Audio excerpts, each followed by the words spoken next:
The following excerpt is from a sermon Pastor John Hagee gave on March 23, 2003. It was broadcast internationally on Christian networks and sold as part of a 3-sermon VHS cassette series.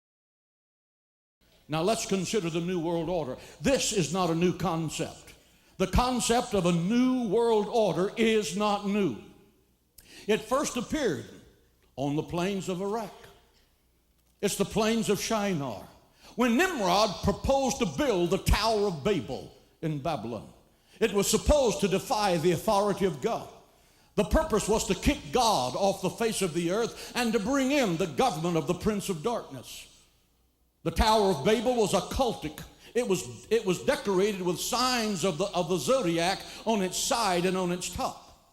The second appearance of the New World Order concept was when Satan came to Jesus Christ and said, if you will fall down and worship me, listen, I will give you the kingdoms of this world. And I assure you, Satan had the authority to give Jesus the kingdoms of this world. Satan has been promising everything. He has been promising the world to anyone who will worship him. He has promised you power. He has promised you pleasure. He has promised you popularity. But when he gets through with you, he gives you hell on earth, a broken heart and a twisted life. Out of European history then comes a group of people who call themselves the Illuminati. They were a group of Satanists. The word Illuminati comes from the word illuminate, which means to enlighten. The Bible says Satan is an angel of light. Satan is an angel of light. The Illuminati were a super secret organization of international financial power brokers in Europe who had as their goal a worldwide economic power, and they would rule the world through economic wealth. Fourth, the United States dollar bears the phrase one world order. If you take $1 out of your pocket and look at it, you'll see on the left side the seal that depicts the unfinished pyramid, with an all-seeing eye and a blaze of glory up the top. Beneath the pyramid in Latin there are 3 words, Novus Ordo Seclorum, which means New World Order. You've been carrying it around in your pocket for years. It is not a new idea. The designer of the Great Seal was Charles Thomson, a member of the Masonic Order who served as the secretary to the Continental Congress. This pyramid has special meaning in the Masonic Order, even as crystals and pyramid power hold occultic significance for followers of the New Age. To some, the all-seeing eye of the pyramid represents providence, and to others it represents the eye of the ancient Egyptian deity Osiris.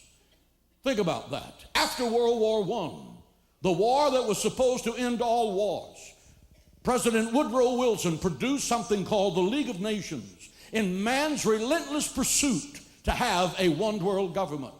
Then after that came Adolf Hitler, who told the German people he would bring Europe a new order that would last 1,000 years. He dragged Europe into the bowels of a living hell, and he turned the streets of Europe crimson red with rivers of blood. He systematically murdered 6 million Jewish people. The Nazis were occultists and Satanists. If you ever read the book, The Twisted Cross, you will see that the SS was totally and completely occultic in all of its doing. Its objective was to cast God out of Europe and eventually cast God off the face of the earth. After Adolf Hitler came the Communist Party, who pledged a new world order. It was an atheistic, God-hating, evil empire that has now collapsed like a house of cards. I want to tell you something. When you go to box with God, you have arms that are too short. Their objective was to cast God out of Russia and then cast God off the face of the earth. Then came the United Nations in New York with this same old idea, a new world order. What does it mean?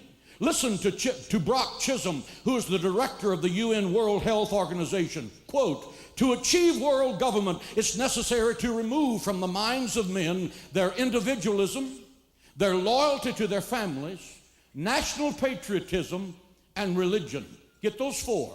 Individualism, loyalty to their families, national patriotism, and religion. In the past few days, you have watched the death of the United Nations.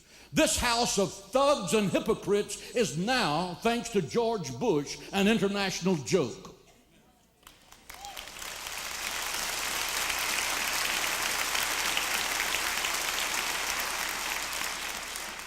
The French openly lied to Colin Powell concerning the Security Council veto.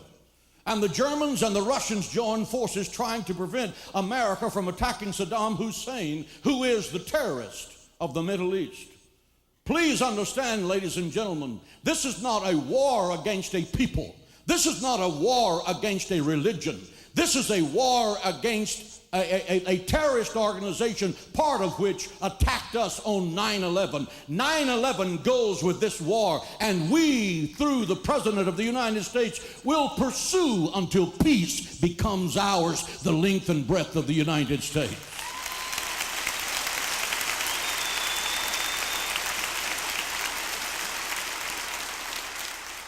America is blessed to have a president right now that has a backbone instead of a wishbone.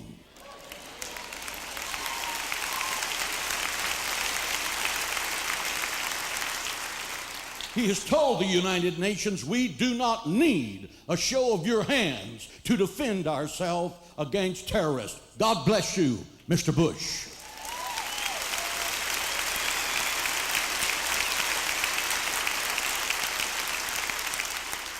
In time, the United Nations is going to be replaced by a European Union of 10 nations with headquarters in Europe that will birth the Fourth Reich.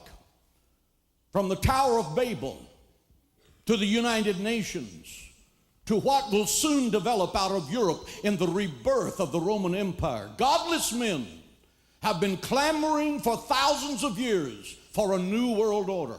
And God is about to say to them, it's enough. You've rejected me, you've rejected my word, you've rejected my son, and I'm going to send Satan's Messiah, the son of perdition, and I'm going to let him rule the world for 7 bloody years. It's going to be a nightmare like the world can never fathom. The Antichrist is going to make Hitler look like a choir boy.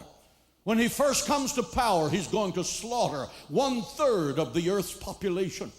He's going to produce hell on earth. You'll take his mark in your hand, and when you do, you have damned your soul. If you do not take his mark, he will cut your head off. Now, here are the 4 things that have to happen before the New World Order can come to power. 1, there must be the destruction of the economic system, the monetary system. It may be shocking to you, but I believe that America's economic problems are not created by market conditions. They are planned and orchestrated to devalue and to destroy the value of the dollar. It was done by an unseen government that I'll discuss later in this message. Consider the following steps that have historically been taken to destroy the value of the dollar. First, our government deliberately abandoned the gold system upon which the value of every U.S. dollar was founded. There was a time that when you picked up one of these pieces of paper, it represented the gold in Fort Knox or the silver in Fort Knox. There used to be silver certificates.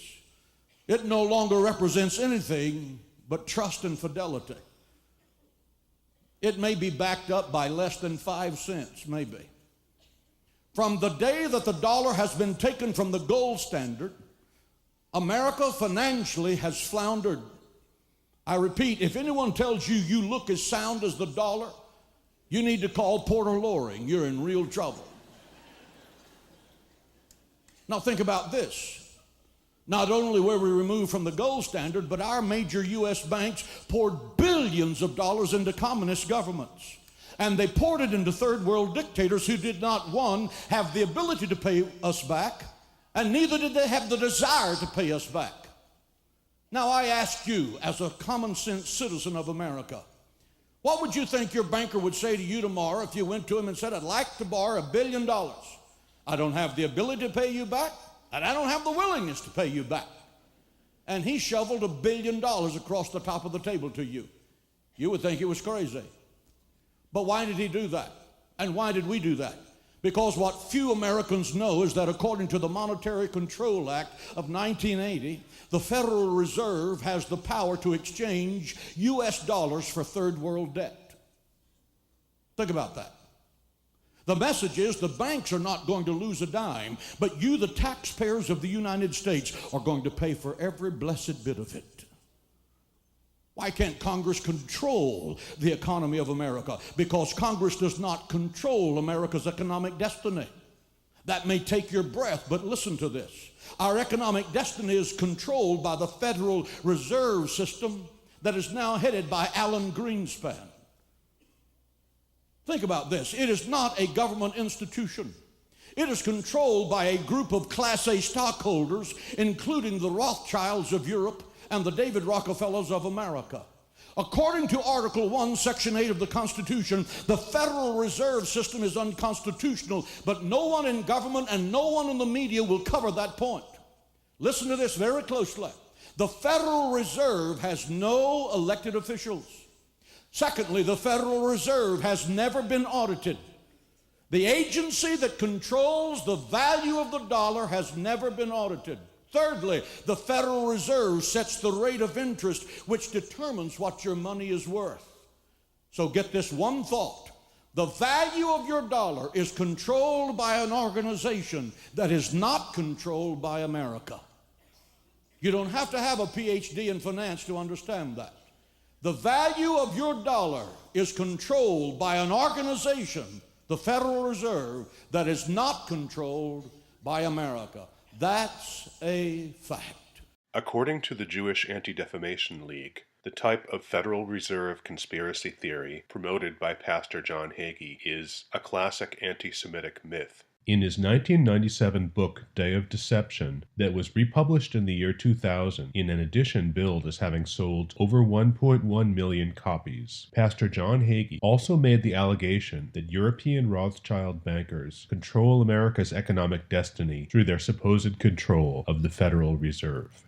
New copies of John Hagee's book, Day of Deception, are still being sold into the year 2015 by Thomas Nelson Publishers.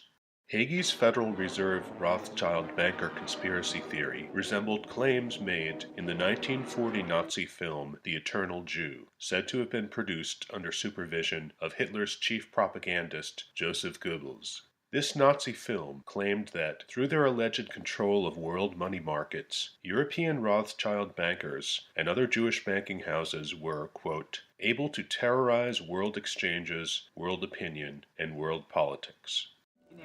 In this century of industry and progress, Jewish business blooms as never before. The House of Rothschild is just one example of the use of this tactic by the Jews to spread their net of financial influence over the working man. The House of Warburg follows the same tactic as do other Jewish banking families. By the beginning of the 20th century, the Jews are sitting at all junctions of the world's money market. They're an international power. Though they make up only 1% of the population of the earth, their capital enables them to terrorize world exchanges, world opinion, and world politics.